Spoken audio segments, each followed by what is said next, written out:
Ahora le voy a pedir que venga a la mesa Fernando Bojorquez Olivo, que él nos tiene un tema también de su localidad. Se llama Las Tres Piedras Encantadas en Ozumba, que es el municipio de donde él es el cronista. Adelante, Fernando. Muchísimas gracias, Jaime. Es una honrosa distinción el poder participar con ustedes, hermanos cronistas. Lo ratifico, lo reitero, que nos consideramos hermanos cronistas por nuestra actividad y por la cercanía que tenemos, ya que el Estado de México abraza cálidamente al Distrito Federal. Y muchas gracias por esta invitación al primer Congreso de la Crónica en su 25 aniversario de su fundación.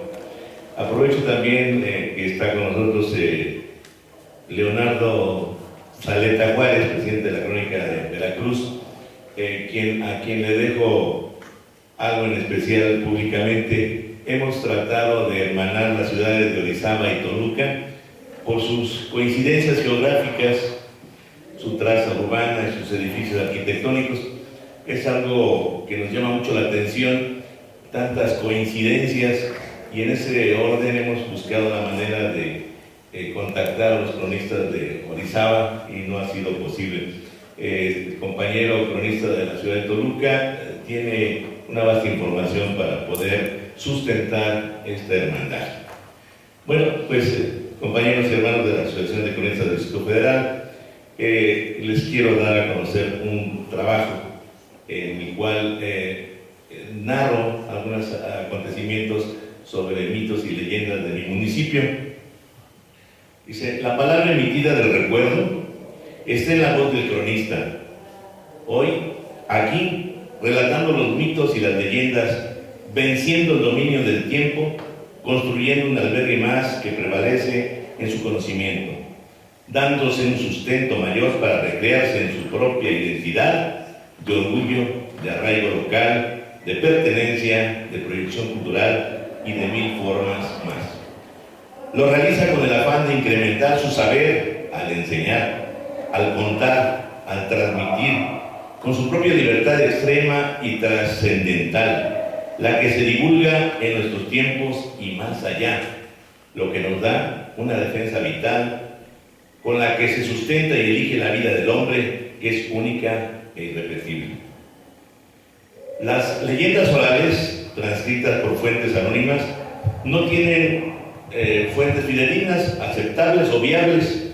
Están recopiladas de la Vox Populi, y los cronistas, con la investigación y el hurgar de la tradición oral entre los conocedores de las leyendas del pueblo, le ponemos algo más de nuestra cosecha.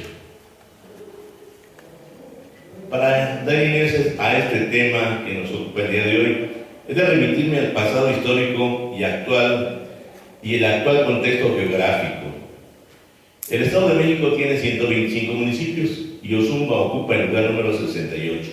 Se ubica en la parte sur del oriente del estado. Su cabecera municipal es la villa de Ozumba de Alzate, en honor al ilustre científico ozumbense don José Antonio Alzate y Ramírez de Santillana, sobrino colateral de la ilustre poetisa y décima musa Sor Juana Inés de la Cruz. El pueblo de Atzompa, hoy Ozumba, no tiene antecedentes prehispánicos, ya que se fundó en los inicios de la época colonial. Fue fundado entre 1524 y 1525 por Francisco Atlancincuiltzin, apellido de idioma mexica o náhuatl, quien fue el primer señor de los naturales de este pueblo. En esos años en el área ya existían dos poblaciones de mayor importancia política: el Altepetl de Chimalhuacán, Chalco, como la cabecera política, por lo que la localidad de Atzompa no se consideraba como población extranjera. Los señores de Tlalmanalco alentaron la fundación de Atzompa, cediendo tierras a unos principales, trasladando a Macehuales y Macehualtzin, en plural, los que eran de una clase social que estaba por encima de los esclavos y jerárquicamente estaban por debajo de los pipiltzin, o nobles de Tlalmanalco, estableciéndolos en Chimalhuacán, Chalco y Amecameca, o Amaquemeca en ese tiempo. Con ellos el abuelo de don Clemente de San Juan, principal de Atzompa, que ganó las tierras, procedió a refundar el pueblo. En la época colonial de la Nueva España, los conventos eran sitios propicios para los relatos de apariciones demoníacas o angelicales.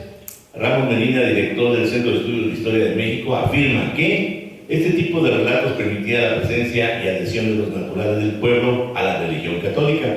Era común los relatos de las apariciones del diablo para tener a los religiosos o a los parroquianos, casos que al conocerlos hacía que se mantuvieran más cerca de la institución religiosa. Esa era la ideología de esa época.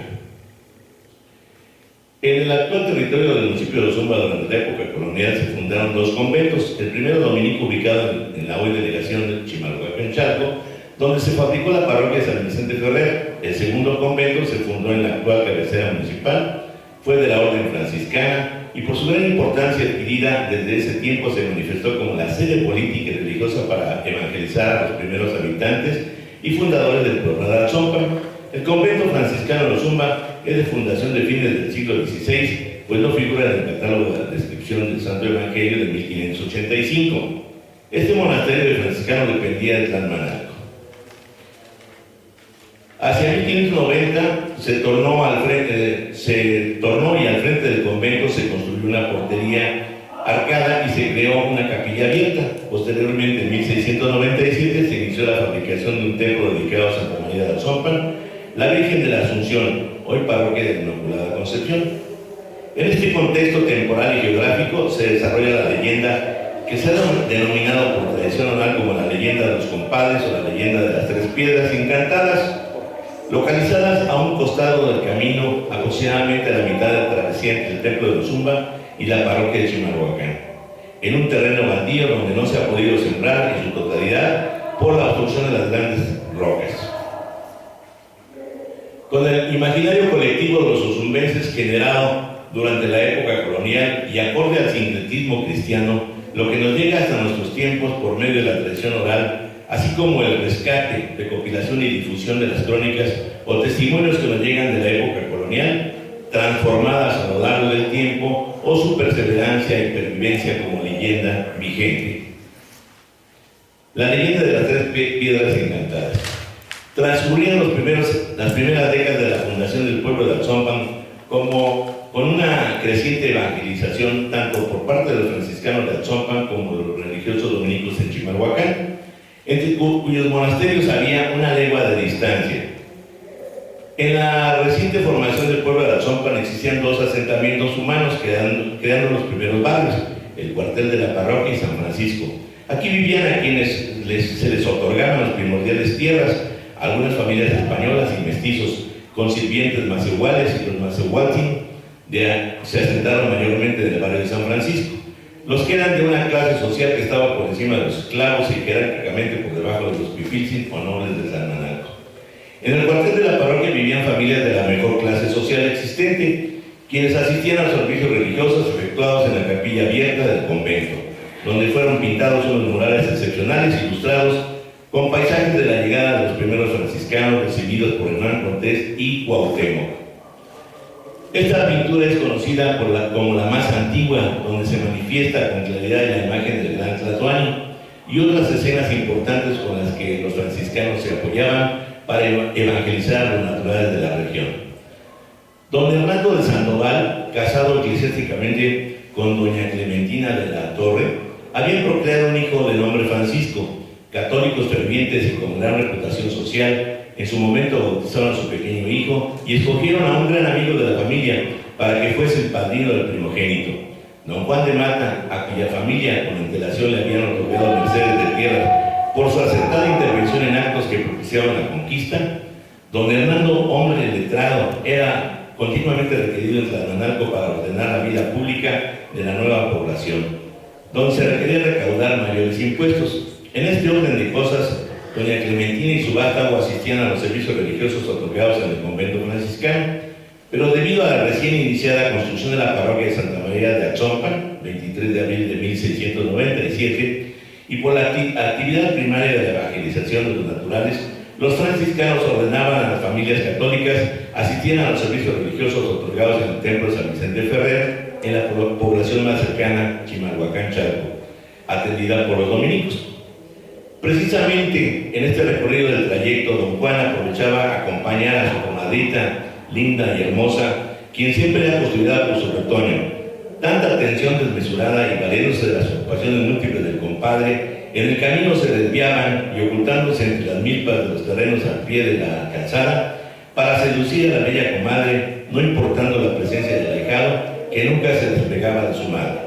Las condiciones eran propicias para que el diablo tomara su propia tarea, entre sus compadres y otras parejas a las que incitaba al pecado. Fue tanta la dominación demoníaca que logró unir a franciscanos y dominicos, acordando entre ellos y las dos poblaciones tomar acciones drásticas para evitar tal condición evidente, ya que los compadres y el ahijado nunca regresaron a sus domicilios. Los parroquianos aseguraban que a la orilla del camino, en un terreno solitario, apreciaron 3 piedras de diferentes tamaños. La mayor, a la que se atribuía, era el compadre, a su lado izquierdo una grande de menor estatura que la primera, y junto a ella una piedra chica de la que se decía era la figura de la comadre y el ahijado. Convertidas sus almas en piedras, ya que de esta manera no encontrarán reposo en el más allá, estando condenados a permanecer aquí en la tierra en forma de grandes rocas y de forma perenne, conviviendo con nosotros todos los días de nuestra existencia. Los católicos que transitaban entre los dos conventos aseguraban ser testigos de la aparición del diablo en el paraje donde se habían encontrado las piedras, por lo que los frailes acordaron asociarse, exorcizándose el lugar, dejando en el terreno señalado una cruz de tipo arqueal fabricada de cantera volcánica.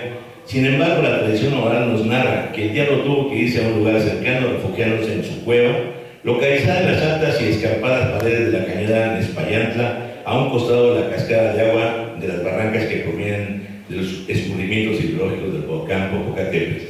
Esta leyenda trasciende de generación en generación hasta nuestros tiempos, pudiéndose tomar como testimonios la existencia de las 3 piedras encantadas, la cruz atrial trasladada del convento dominico y colocada en el lugar, así como la cueva del diablo localizada en las paredes escarpadas de la cañada a un costado del cerro de China. Hay otras leyendas similares que se cuentan en el santuario de Chalma y una más en Esquipulas, Guatemala. Es cuanto. Muchas gracias.